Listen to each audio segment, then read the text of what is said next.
Hi అండి. నమస్తే. నేను మీ Tulasi. Welcome back to Tulasi vlogs. ఎలా ఉన్నారండి అందరూ?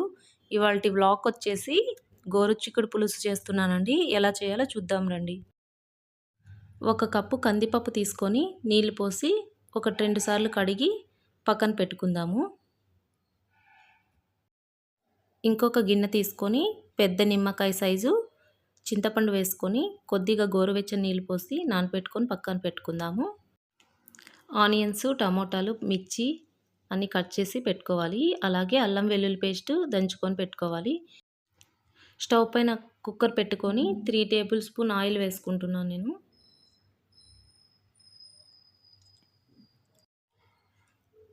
ఆయిల్ వేడైన తర్వాత ఆవాలు, జీలకర్ర, మినపప్పు, పెసరపప్పు, కొద్దిగా కరివేపాకు, 2 ఎండుమిర్చి, పచ్చిమిర్చి, కట్ చేసుకున్న ఉల్లిపాయ ముక్కలు ఇవన్నీ వేసుకొని ఒకసారి కలుపుకుందాము. ఇవి కొద్దిగా మగ్గిన తర్వాత 1 టేబుల్ స్పూన్ అల్లం వెల్లుల్లి పేస్ట్ వేసుకొని కలుపుకుందాము.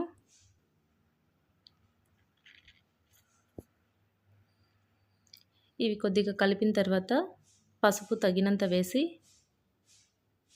కలుపుకొని కడిగి పెట్టుకున్న కందిపప్పును వేసుకొని ఇంకొకసారి కలుపుకొని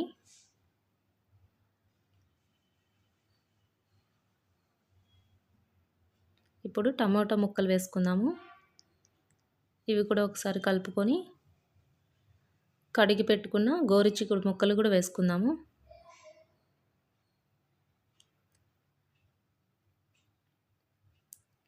గోరుచిక్కుడిని అంత బాగా కలిసిపోయే వరకు ఇలా కలుపుకుందాము.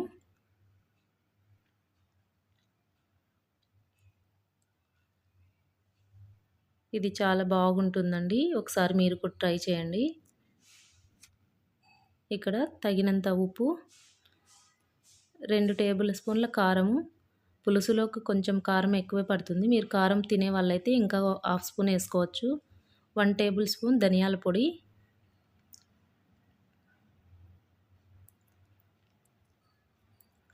బాగా ఇదంతా మిక్స్ చేసుకొని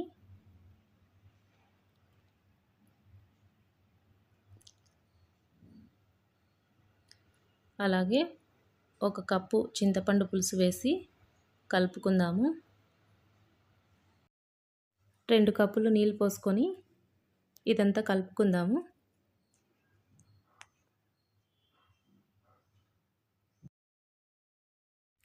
ఇదంతా కలుపుకొని కుక్కర్కి మూత పెట్టి మీడియం ఫ్లేమ్లో 3 విజిల్స్ పెట్టుకుందాము.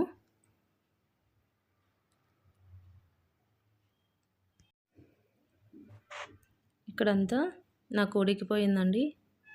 3 విజిల్స్ వచ్చేసాయి.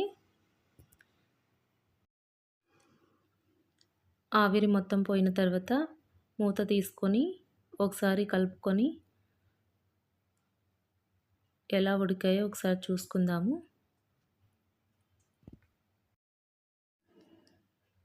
ఇక్కడైతే గోరుచిక్కుడు బ్యాళ్ళు కరెక్ట్గా ఉడికిపోయాయి. ఇప్పుడైతే ఒక గిన్నె తీసుకొని 1 టేబుల్ స్పూన్ బియ్యపిండి వేసి